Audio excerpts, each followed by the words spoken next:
Welcome to our channel. Today we how to manage day trading with Interactive Brokers, complete guide step by step clearly.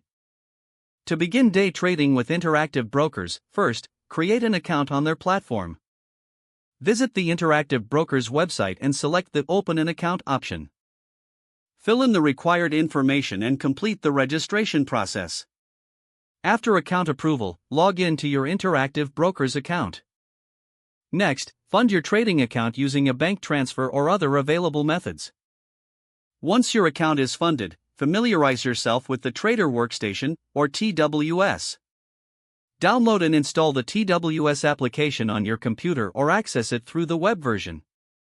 Explore the layout of the TWS to understand its features, including market data, watch lists, and trading tools. Set up your watch lists by adding stocks or other assets you plan to trade. Research and analyze potential stocks to trade by using the available charts and news feeds in TWS. Next, define your trading strategy, including entry and exit points, and set risk management levels. Utilize the paper trading feature to practice your strategy without risking real money. Once confident with your strategy, start placing real trades. To place a trade, navigate to the trading section in TWS and select the asset you want to trade. Choose the type of order you wish to place, such as market, limit, or stop order. Enter the quantity you wish to trade and review the order details before submitting. Monitor your trades in real time through the TWS interface. Adjust your strategy as necessary based on market movements. Keep track of your overall portfolio performance using the reporting tools provided by Interactive Brokers. Regularly review your trades and results to identify areas for improvement.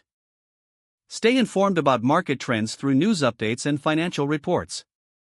Finally, continuously educate yourself about trading techniques and market analysis resources.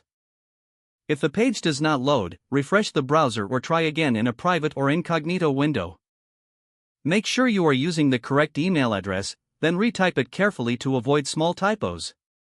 If your password is not accepted, use the reset option and create a new strong password you can remember. Check your spam folder for verification or security emails, then complete any requested confirmation steps. Enable two-factor authentication if available to improve account security and reduce unauthorized access risk. After signing in, review your profile details so your contact information and settings are accurate and current. Don't forget to like this video and subscribe to our channel for more step-by-step tech guides.